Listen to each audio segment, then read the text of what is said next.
Conta um pouco para a galera aí, quem é a Márcia, para mim, para a Carol, um pouco da sua trajetória. Bom, eu me chamo Márcia Ribeiro, sou fonoaudióloga, primeira formação, faço criminologia, agora, né, segunda formação acadêmica em criminologia. Sou mãe solo de 4, 3 homens pretos e uma mulher preta, que me dão muito orgulho mesmo, são a base da minha vida. E já estou nessa caminhada há um tempinho, né? Essa caminhada de social. Eu comecei a fazer social com 12 anos, sem saber o que era fazer social, porque eu via muita gente reclamando de um abrigo infantil que tinha perto da minha casa, e eu ficava me perguntando por quê. Mas se todo mundo reclamou, por que ninguém faz nada, né? E eu, assim, com nenhuma experiência, eu acabei indo para lá e para contar história para criança. Lá, contava história, ajudava no dever de casa. E eu venho de uma família comunista, né? Onde aprendi muito cedo, desde pequenininha, que se todo mundo não estivesse bem, nós não poderíamos estar bem.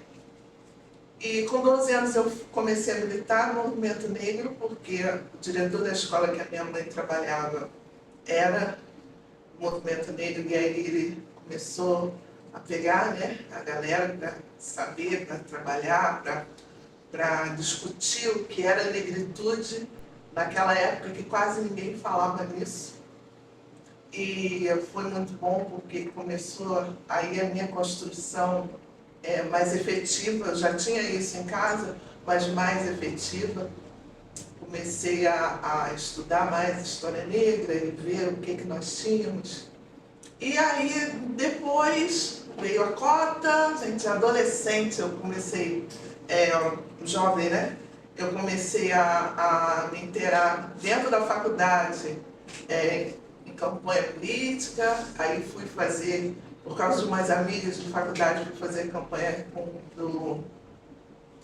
do negro, né, do Ivani dos Santos, sem saber quem era o Ivani, aí fiquei naquela empolgação que é um cara de uma história tremenda. E aí nós, na época, estávamos discutindo cotas naquela... O Ivani que você fala é o Babalorixá. Isso.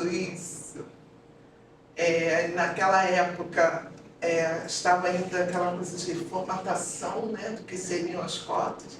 E a gente ia para a UERJ, ficava lá o final de semana inteiro discutindo como seria, qual a necessidade que seria, como chegaríamos a esse ponto, junto com Edson Santos, a Benedita da Silva, e isso tudo foi só para engrandecer, né? Graças a Deus eu tive essas pessoas na minha vida. E aí essa foi a primeira formação em fono. Isso eu estava fazendo fonoaudiologia. E aí terminei fono, já com o primeiro filho, aquela coisa de mulher preta. Como fono? Sim, mas mais na parte musical. Que eu gosto. Evangélica, né? Evangélica de esquerda, por favor. A Carol vai dar uma palhinha. A Carol escreve música. Ai, que bom. Eu faço questão de dizer isso, né? E aí foi a caminhada. A caminhada no social foi através da UERJ, que eu, vendo o jornal, eu soube de um curso que ia ter, que era o professor João, e aí não tinha mais. Eu liguei para ele, assim, querendo fazer o curso, não tem mais vaga. Mas o professor João, com um coração imenso, né? Eu chorando no telefone, mas eu queria tanto fazer esse curso de projeto social. Aí ele, com aquele coração enorme que ele tem.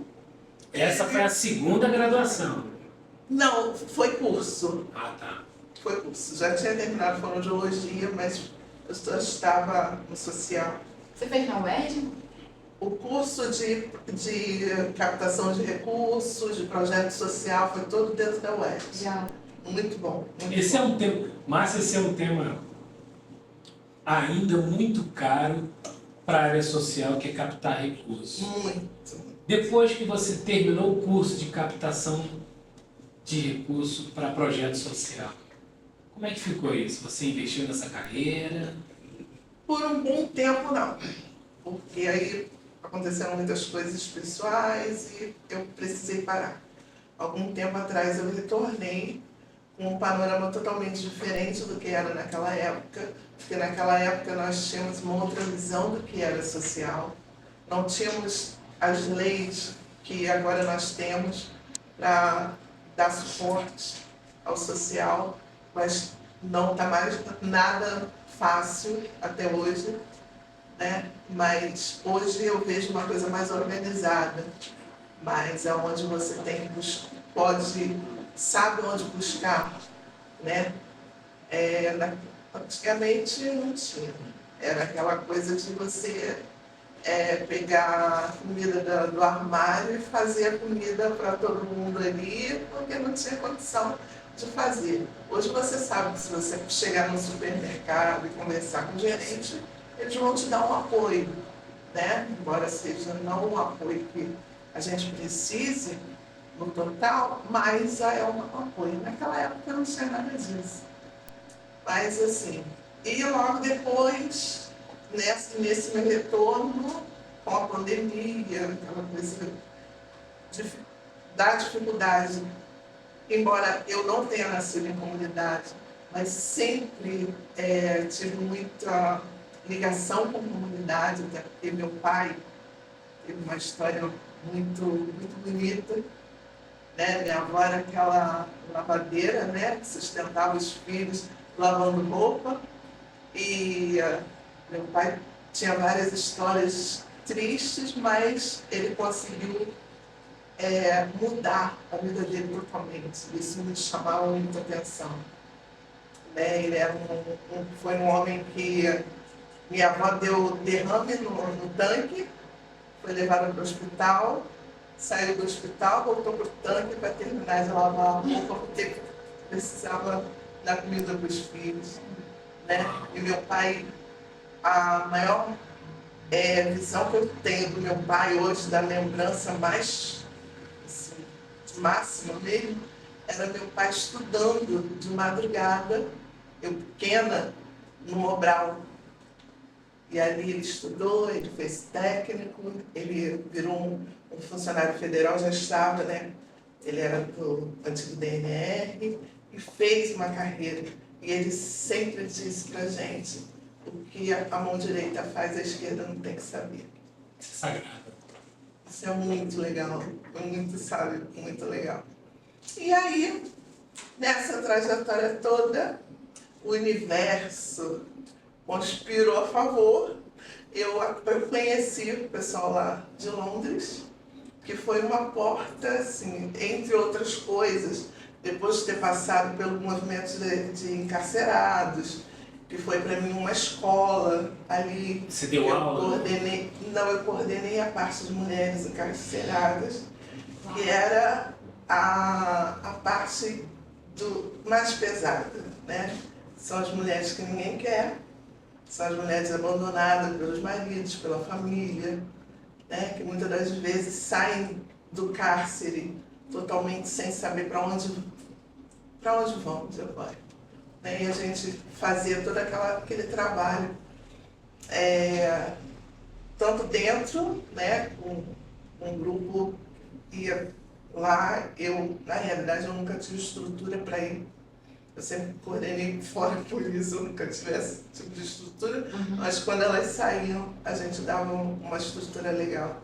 E de voltar a estudar, de acreditar na própria pessoa, porque eu costumo dizer que se você não acredita em você, você não sonha, você não consegue chegar a lugar nenhum.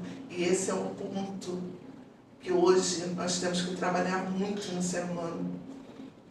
Tanto a mulher quanto o homem, principalmente nós somos pretos, nós sabemos. É difícil a gente se enxergar, então a gente tem que fazer esse trabalho. E passando por aí, fui trabalhar aí voltei a trabalhar na minha área, que foi na Zeviche, que eu trabalhei com crianças especiais, crianças com limítrofes. TDAH, e aí a gente pensa assim, não só na criança, a gente tem que pensar na mãe que foi abandonada pelo pai, porque a criança não era aquilo que ele esperava, a gente tem que pensar na avó que tem que ficar com a criança, porque o que a mãe recebe só dá para comprar a medicação da criança, e aí a gente faz todo um trabalho, não só com a criança, mas também com a família. Mas foi muito boa essa fase. E logo depois a gente entra para o grupo lá de Londres, né, que a Belinha é uma pessoa maravilhosa que está no Brasil, veio ver a mãezinha dela dos 10 anos, que traz toda uma bagagem do empreendedorismo, né, preto lá da Europa. Tudo aquilo que está acontecendo lá, a gente está tentando replicar aqui, a gente está tentando fazer aqui acontecer. Temos ajudando o projeto, que é o projeto Baobá, que foi um projeto que foi preparado com muito carinho, com muito requinte, com muito detalhe de lá, e que a gente está conseguindo replicar aqui. O Baobá faz o quê? O Baobá, ela cuida das mulheres, cuida da saúde das mulheres, cuida da mente, mas com ervas. Em situação de cárcere ou... Não, qualquer tipo de situação, né? Depois da pandemia, a gente viu que a situação da mulher preta, principalmente como ficou, né? Emocionalmente. Então, a gente trabalha esse emocional com a questão de ervas, de cuidados, massagens. Também trabalhamos a cannabis, também, embora aqui no Brasil ainda está um tabu, né? Muito grande, mas teve 2 avanços agora muito. Mostram que há um caminho aí. Eu tive, inclusive, dia 17, numa audiência pública em São Paulo, na Assembleia Legislativa de São Paulo, com o Comitê de Políticas Anti-Aprisionamento e que trata com relação da população carcerária e a questão da cannabis medicinal, que eu faço parte de um grupo internacional que debate esse assunto em algum lugar do mundo. Então, nós tivemos uma audiência pública agora.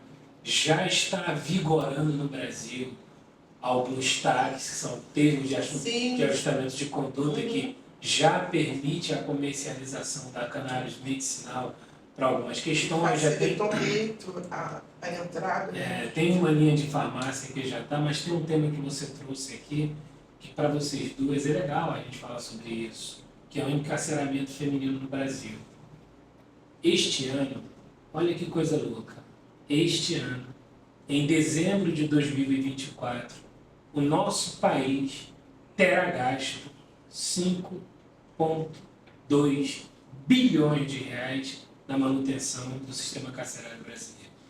5,2 bilhões de reais é a estimativa de gasto no teto de dezembro desse ano.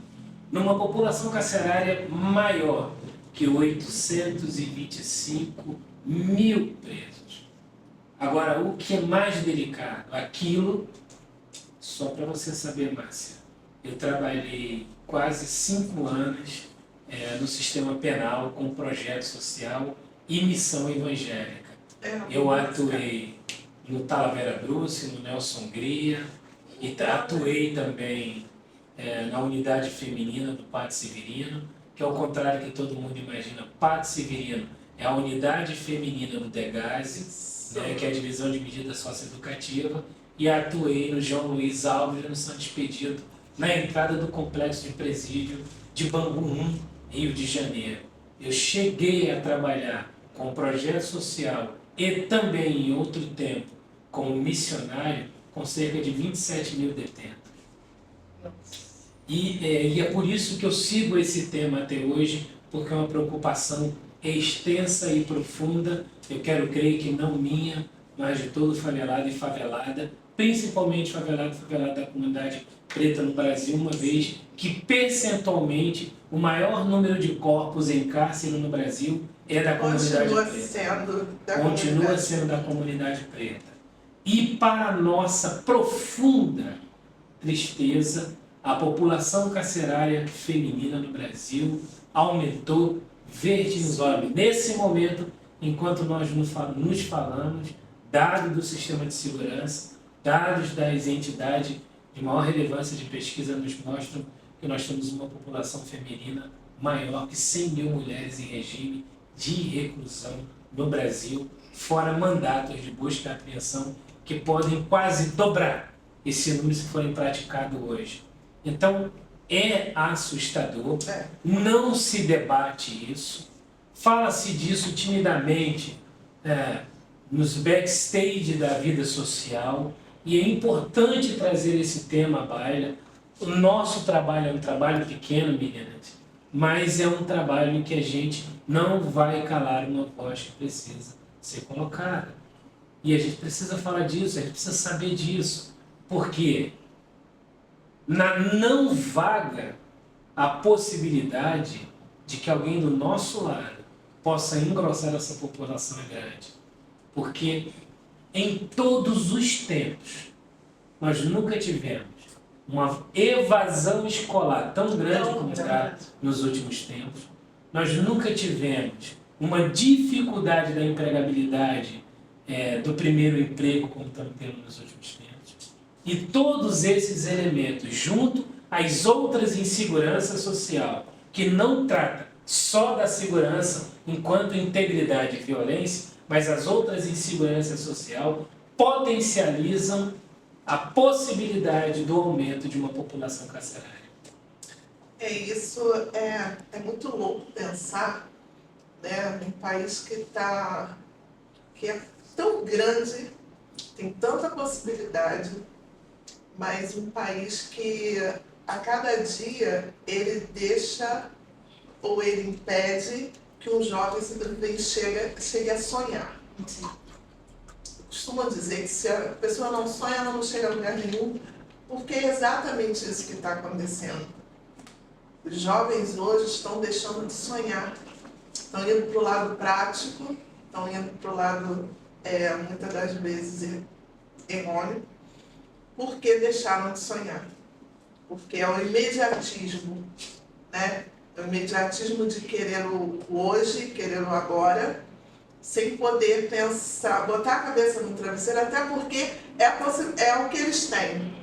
Eu não estou dizendo que isso é algo fútil. Não, é o que a sociedade está apresentando aos jovens. Isso quando eu falo, na maioria das vezes eu não consigo falar em outra vertente, em outro público-alvo, que não seja o menino e a menina preta da favela. São eles que a gente fala, são eles que nós temos que ter preocupação. Tá?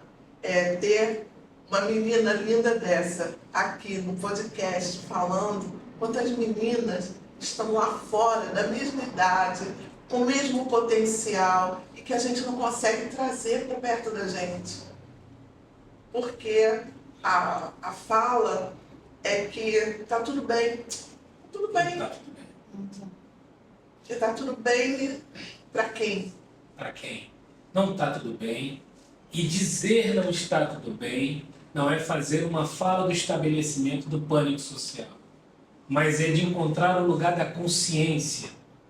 Às vezes a gente, quando nós entoamos uma fala extremamente radical, num ambiente onde o maior é mostrar grandes números, né? Porque se você for discutir nas três instâncias públicas, municipal, estadual e federal, os gestores da cátedra principal vão começar a te mostrar número. Sim. Vão começar a te mostrar número. Vão começar a contar histórias. Vão começar a elencar ações. Mas só que quando eles nos mostram números, elencam ações, nós temos que ter o senso crítico, junto com o conhecimento profundo, que aqueles números e aquelas ações são diferentes dos números reais populacionais. São diferentes das ruas, são diferentes das ruas dos becos e vielas das favelas, são diferentes dos corpos negros, pretos, que continuam sujeitos ao número menor que não está mostrado. Então, ter um conhecimento, chegar num ambiente da visão crítica, para que a gente possa ouvir um gestor da coisa pública desfilar com a eloquência números e acontecimentos, para que a gente possa ter essa ideia. Vai me dizer, olha, mas se alguém nos dissesse, em dezembro de 2024, numa mesa igual ou parecida a essa, ou em qualquer lugar, olhasse nos nossos olhos, depois de uma discussão acalorada sobre a população penitente do Brasil, e dissesse, olha, mas esse ano eu gastei 5,2 bilhões de reais. Poderia até nos calar, poderia dificultar a nossa resposta. Mas se essa fala for dita, e ela deve ser dita, porque esse é o número real, é o número do Ministério, esse é o número real, nós podemos dizer, mas sim, qual foi o resultado? Qual é o percentual de homens e mulheres ressocializados? O que esses 5,2 bilhões de reais fez pelas pessoas que depois poderão fazer pela sociedade? Porque regrediram a ideia de uma vida de crime. Qual é o percentual deste dinheiro que mudou a governança da violência neste país? Qual é o valor deste dinheiro que não alimentou um sistema que virou uma indústria que retroalimenta a violência, que é o sistema da medida socioeducativa no Brasil? Você acabou de falar. É a medida que alimenta todo o sistema que a gente vê a cada dia. É isso que a gente tem que começar a discutir. Não só discutir, eu costumo dizer que não é água na canela, né? É a gente mergulhar mesmo. E mergulhar com os jovens, mergulhar com os adolescentes, trazê-los a entender o que é o sistema e o que o sistema quer fazer com eles. A cada dia, desde a hora que eles acordam até a hora que eles vão dormir. Talvez se eles entendessem isso, né? E isso parte de uma educação, porque eu trabalhei no Degase, trabalhei também, né? Eu trabalhei no Criando São Gonçalo. E assim, a potência que a gente tem, eu acho que até quando eles fazem besteira, eles querem dar um grito para a sociedade que eles existem e que eles estão ali para para marcar um território. Porque era muita potência ali dentro, sabe? Eram uns meninos, umas meninas, que se a gente pudesse fazer um trabalho do jeito que deveria ser, mas aí vem aquela pergunta, para quem seria bom isso? Porque a gente nós paramos no momento punitivo. A gente foi até a página que tem os textos punitivos. Você vem do movimento do flagelo das inseguranças sociais, você chega nas páginas do ocorrido e você para no ambiente punitivo. E depois do ambiente punitivo? Porque a gente precisa saber o que vai ser feito depois do ambiente punitivo. Se é o ambiente punitivo que vai regular essa sociedade, principalmente continuar regulando essa sociedade, usando o estereótipo dos corpos pretos, está na hora de rever. Está mais do que na hora de rever isso. Já passou da hora de rever isso.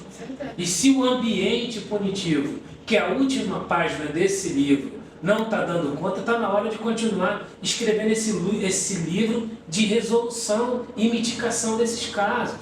E não é fazendo discurso de 30 anos atrás, de 20 anos atrás, é debatendo hoje. Não adianta ir para as mesas de debate, para os ambientes de solução e contar só a história passada, sem a preocupação com o hoje e a prospecção do futuro com execuividade. Não adianta ouvir a cantilena dos números e do teatro das execuções se o que não tem é resultado. Entende, minhas irmãs? Entende, Márcia? E aí, é nesse momento, Carol, que você entra com força. Porque nós ainda estamos construindo a pavimentação. E você começa a caminhar nela. Não, é muito interessante. Vocês estavam falando sobre interpretação de dados, né? A gente não só interpretar aquele dado que está sendo escancarado para a gente, mas tentar ir além, tentar descobrir o que eles não estão querendo falar para a gente. E aí eu lembro muito de uma discussão de cotas que a gente estava falando, né? Acho que foi 10 anos, fizemos 10 anos, né, recentemente. E se fala muito dessa conquista, muito legal, a entrada de uma galera, de uma geração igual a minha, tendo essa oportunidade de um ensino superior, mas pouco se fala da falta de manutenção, de permanência de pessoas que custaram tanto a entrar, que custaram tanto a chegar nessa oportunidade a concluir. Então, assim, não basta só entrar, eu quero concluir. E eu quero estar lá na melhor maneira possível, saudável, tanto fisicamente quanto mentalmente. Porque, assim, não tem ninguém dentro da minha casa para falar de como que é aquele percalço, sabe? Não tem um espelho tão próximo assim. Então, muitas das vezes é a gente com a gente mesmo, né? E tão cedo, tendo um ambiente tão, às vezes, muito tão pesado, né? Tão denso, que não está acostumado com o meu corpo, com as minhas reflexões, não está acostumado com a minha fala. Às vezes eu acho que os professores nem entendem o que eu estou falando. Sabe, às vezes eu acho que é um choque de mental tão grande, tão diferente, uma situação tão contraditória, que eu fico pensando, gente, mas ninguém fala da evasão universitária do povo potista, porque está acontecendo isso. Ao mesmo tempo, é positivo a gente comemorar os 10 anos da cota, mas também não vamos falar sobre a permanência desse jovem. Conheço pessoas que economizam realmente o dinheiro do lanche para poder voltar para casa. Como é que vai se sustentar? Eu, por exemplo, estudo na PUC no Rio de Janeiro. Tem pessoas que, puxa, Maricá, São Gonçalo, e todo dia, vivendo na zona sul do Rio de Janeiro. Como é que vai se manter? Então, eu acho importante também a gente ter essa visão dos dados para além. Vamos começar a falar de coisas que não estão sendo faladas, como a evasão universitária, por exemplo. É uma coisa que vai fortalecer até a nossa luta, vai continuar uma manutenção, né? Uma espécie de manutenção dos nossos direitos, de tudo que a gente conquistou. Porque não é só um decreto que vai garantir essa revolução para sempre. Então a gente tem que estar de olho também nas manutenções das nossas conquistas. Você sabe que eu vou dividir uma coisa com vocês duas e vou dividir com vocês. Eu, em 2012, depois de uma caminhada de ativista, de luta, de algumas ações, Cacá e Márcia, eu comecei a me tornar persona não grata em muitas mesas. Porque daquele período em diante, um dia eu decidi que eu não ia mais aceitar nenhum número que não se justificasse. Então, todas as vezes que eu era convidado para compor uma mesa de debate, de palestra, de roda disso, de roda daquilo, que tinha qualquer assunto em questão, eu sempre insistia em indagar, mas e o resultado? Mas e o resultado? Não, nós fizemos, mas e o resultado? A obsessão pelo resultado. E o resultado? Mas nós vamos investir, mas nós investimos, mas nós construímos. Mas e o resultado? Então, essa frase, abre aspas, mas e o resultado? Fecha aspas, que não é minha, eu não posso ceder à tentação de achar que ela é minha, por isso que abro e fecho aspas, porque ela é uma frase que ela está plasmando no tempo e foi buscada por grandes nomes, por muito eles e elas, e hoje todos da vida, que as abraçaram, deve continuar entoando a plenos pulmões e cada vez sendo entoada dentro de muitos coletivos. Mas e o resultado? Principalmente quando a apresentação numérica e de feitura vier da casa ou da coisa pública, o que é belíssimo o que eles apresentam. E aí eu pergunto, mas e o resultado? Uma população carcerária de 825 mil, com 5,2 bilhões investidos em 12 meses, e o resultado? Às vezes eu me pergunto, e para o encarcerado, quando chegou? Família. Da família, quando chegou? Né? Porque as pessoas têm aquela ilusão de que o encarcerado tem direito a receber um salário mínimo. Deixa eu explicar. Tem sim.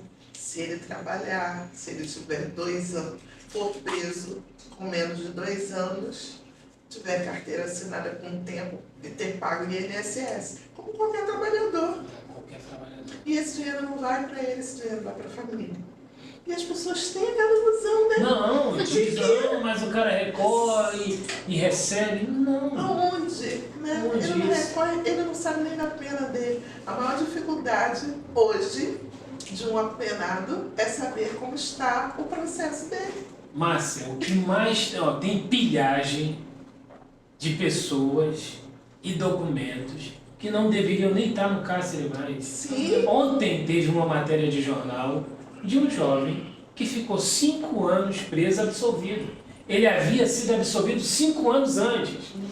Pasmem, ele foi absolvido 5 anos antes, houve uma ratificação 2 anos depois, ele foi absolvido de novo, e ele só não foi posto na rua porque o sistema não sabia onde o cara estava dentro do sistema. Do cárcere, não sabe. Isso é comum, é muito comum. Lembra daqueles irmãos gêmeos? Que o menino foi preso, aí quando o irmão que era realmente estava com problema soube, se entregou, e o irmão que foi preso erroneamente ficou lá, eu acho que quase 2 anos para ser liberado. Então, ficaram os 2 irmãos presos. É uma loucura. Que loucura. É uma loucura. Agora, Márcia, a gente vai se aproximando aqui dos ritos finais, minha amiga. E eu queria muito que você explicasse como uma fonoaudióloga vai parar em criminologia. É muito louco, Que né? caminho foi esse? Bom, deixa eu explicar. Eu entrei para a fonoaudiologia com 18 anos, 17, 18 anos. E assim, na época que a gente estava meio sem saber o que vai fazer na realidade, né? E entrei, me apaixonei, né? Aquela coisa. Tinha uma prima que era assistente social, que vivia dizendo para mim, você está na profissão errada. Ela já chegava perto de mim falando, você sabe que você está na profissão errada, tudo bem. E aí, no amadurecimento, naquela coisa que você vai caminhando, criminologia é uma profissão muito nova no Brasil, né? Porque a criminologia, eles acham que é o advogado criminologista, não é. O criminologista vai além disso, é aquele que propõe políticas públicas dentro de cada caso. E aí, por incrível que pareça, tem muito a ver com o social, mas não tem nada a ver com fonoaudiologia. Mas a fonoaudiologia, que é ligada à música, né? Que é a parte de música. E a minha ligação com música é muito grande. Eu sou filha de percussionista, minha mãe era cantora lírica, né? Embora não exercesse. Minha família toda da escola de Santa Isabel. Minha bisavó foi uma das primeiras baianas da vila, né? Então eu tenho aquela coisa com a música muito forte. Para mim a música é tudo, eu tenho paixão por música. Aí, continuo, ficou bem. Inclusive tem uma corrente da música, que é a musicoterapia, Sim. que tem nos últimos anos sido aplicada em trabalhos nas unidades de medida socioeducativa, no próprio cárcere, em muitas unidades prisional tem trabalhos de musicoterapia. Sim. E tem também atingido algum resultado. É um trabalho muito bom. Muito legal, muito legal. E a saúde mental trabalhada junto com a música, né, com a musicoterapia. Bom, eu queria deixar aqui minhas desculpas pelo atraso e pedir a vocês que olhem um pouco um para o outro. A palavra de Deus diz que a gente ama o próximo como a ti mesmo. Então, olhe para o outro, ame-se antes de amar ao outro, mas ame ao outro, porque o mundo precisa. Obrigado, Márcia. Vamos ver a canjinha da Carol aí de uma canção que você fez. Ela escreve. Eu tava falando pra ele que eu gosto de escrever algumas músicas. E ele quer que eu cante. Ó, eu lembrei de uma música aqui, que é só um trechinho, né? Mas assim, o dia que eu escrevi essa música eu tava me sentindo muito bem, tava muito grata. E eu acho que ela tenta refletir um pouco isso. Essa. Hoje eu acordei com vontade de agradecer. Agradecer para Deus. Hoje eu acordei com vontade de agradecer. Agradecer para Deus. Agradecer o sol que tá aqui. Agradecer a chuva que cai. Agradecer o tempo que vai. Agradecer o tempo que vem. Agradecer o sol que tá aqui. Agradecer a chuva que cai. Agradecer o tempo que vai. Agradecer o tempo que vem. Hoje eu acordei com vontade de agradecer. Agradecer para Deus. Obrigada. É isso aí, galera. Eu acordei com vontade de agradecer e aumentei minha vontade de agradecer e vou agradecer a vocês por ter ficado com a gente, ter nos dado essa oportunidade de viver a nossa vocação, o nosso desejo. Aqui é o nosso trabalho, essa contribuição social. Por isso a gente também pede a vocês que se inscreve lá no canal do YouTube, curte, compartilha, que ajuda o nosso trabalho. E eu quero agradecer a vocês duas. Obrigada a você. Obrigado, Prazer. menina. Obrigado. Show.